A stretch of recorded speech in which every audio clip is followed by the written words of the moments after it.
Excuse me, but you cannot come in here, sir. Where's security? At ease, Doctor. They have authorization to be here. Welcome. I am General George Hammond. This is Dr. Janet Fraser. Hello. Sir, are they Air Force? No, they're not, Doctor. But they've been thoroughly briefed, and they have authorization to be here. Yes, sir, but shouldn't I give them a standard medical for clearance? That won't be necessary, Doctor. They're only going to view one computer file and then be on their way. Sir, with all due respect, you're going to let them have access to our classified files? At ease, Doctor. They know this is highly sensitive material. And if I catch them viewing an unapproved file, I'll have them transferred to a Gould-controlled world without a return ticket. Yes, sir, if you say so. There. Now you're all set up. I'll check on your status in a few minutes. Sir, are you sure you don't want me to monitor this procedure? Let it rest, Doctor.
A man by the name of John Symes approached me. He was working for MGM. I had worked with John over at Paramount during the MacGyver days, and John just called me and said, "I want you to do this project."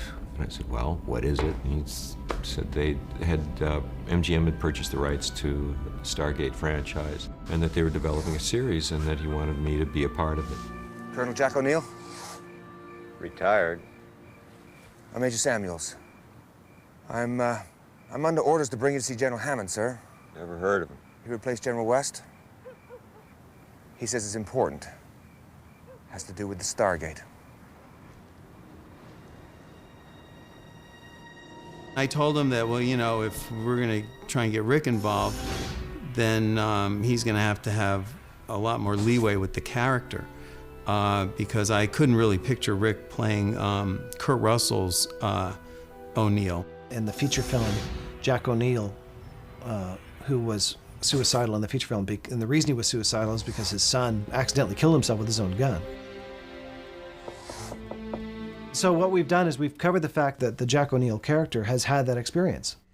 It's a dark part of his past. It actually helps define why he is kind of a funny, happy-go-lucky guy all the time. He doesn't really want to go to that dark place where he was when we first met him. They had to be receptive to whatever input, character-wise, that I could bring, because as portrayed by Mr. Russell, it was a little more stoic than I think I could endure over a long period of time. Where's the fanfare, General? We did kind of save the planet, sir. Again. It should not get old, General. Job well done. Thank you, sir. It was nothing. I had to make sure that they were willing to put up with, well, in this case, endure my sense of humor. Go! And somehow infiltrate it into the character subtly or with a sledgehammer. If we don't find a way out of this soon, I'm gonna lose it. It means go crazy. Nuts. Insane. Bonzo. No longer in possession of one's faculties. 3 fries short of a happy meal. Wackos! O'Neill's demons we brought from the movie to, you know, the first parts of the first season of our show. And that had to do with his son and some emotional baggage that he was bringing along with his son having killed himself. Cold Lazarus actually dealt with that and confronted the problems that he had with those memories. From that point on, I've just had fun being, you know, doing a gradual growth process. Your deepest pain was not the physical injury I had caused. Your pain comes from an empty place in your heart where Charlie once was. Charlie's gone. No. He's in here.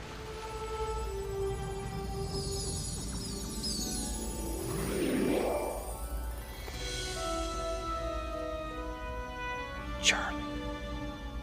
Just as being part of a character and trying to be credible and still stretch it and make sure that there is, again, that sense of lightness or humor. I put a little bit of irreverence in the character of O'Neill. The gradual degeneration. It's a lot more fun to play, and I think it's a lot more fun for an audience to watch. It makes it a little more credible and humanizes the character a little more.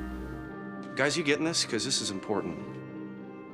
I believe it was our first season. I got to endure the rigors of a 4.5, 5-hour makeup job to age from whatever O'Neill was to 100 years old in stages. That was a phenomenal experience as an actor because I'd never been able to really hide behind a mask, you know, a mask that just almost made me indistinguishable. That, as an actor, it sort of got my attention. Tell me, will you live the rest of your days without making love? Oh, God, I hope not. No, we'd probably just pass out.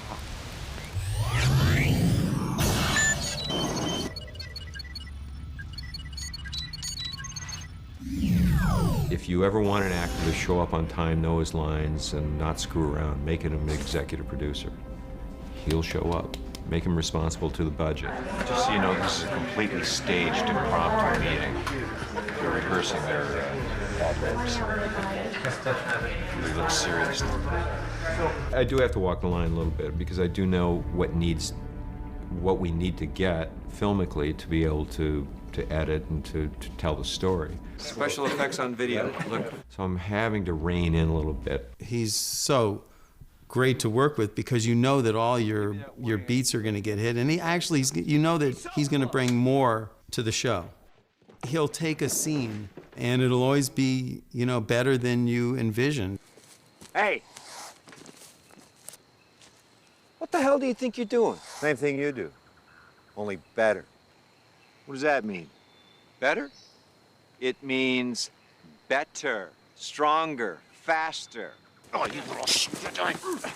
Sirs! As much as I'd like to see how this plays out, don't we have something more important to do? You feel lucky that you have someone like Rick and people who we've been able to both cast and hire that raise the bar qualitatively from the page to the screen.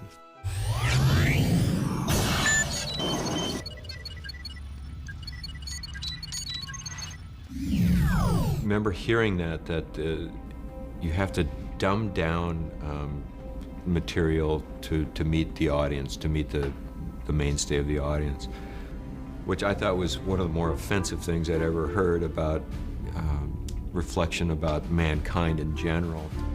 Almost there, sir. This time of year, the direct line between P2X555 and the Earth takes us within 70,000 miles of the sun. I have to update the computer's drift calculation to include gravitational space-time warping. We know that. Let's go. That's ludicrous. I mean, give us all some, you know, the benefit of the doubt, if nothing else, but certainly give us some credit for being intelligent beings. Could this beam you mentioned be a means to access the gate's subspace field in order to create some kind of time inversion outside of subspace? I knew you were going to say that.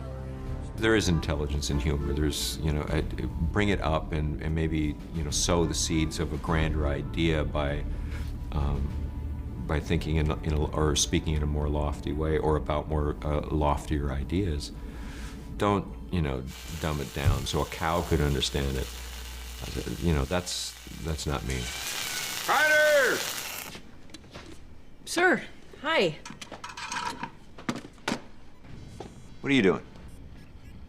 I'm getting ready to do a detailed analysis of the decay rate of naquita within the reactor. Ah!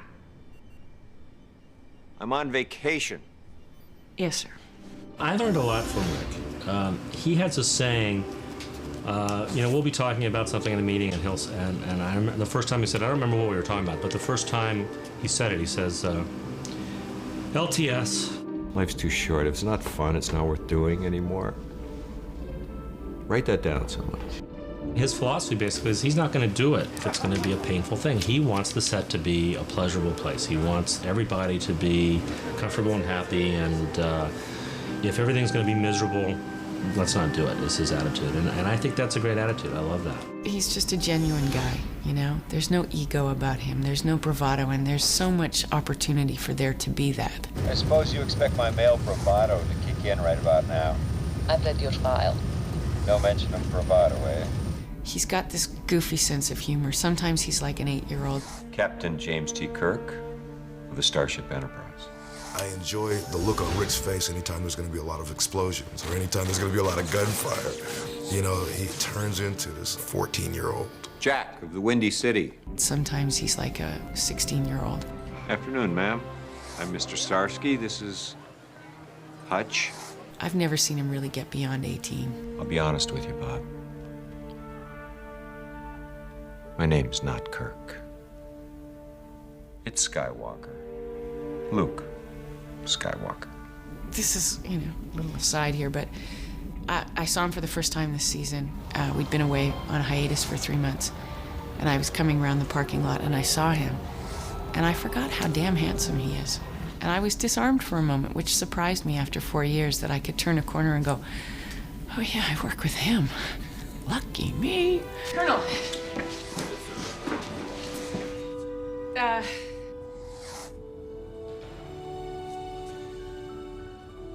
Have a good time. Land of sky blue waters, loofahs, yeah, sure you betcha, snookums. I like the family, and I like the, you know, if things are well oiled as they are around here, then it's a joy to come to work, and it's a great venue to tell good stories.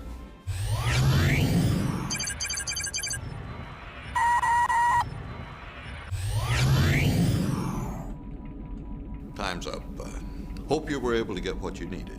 Sir, please let me give them a thorough evaluation. We don't want any sensitive material going off base. I'll take full responsibility, Doctor. Thanks for visiting the SGC. I know that's not a lunch bag. Doctor?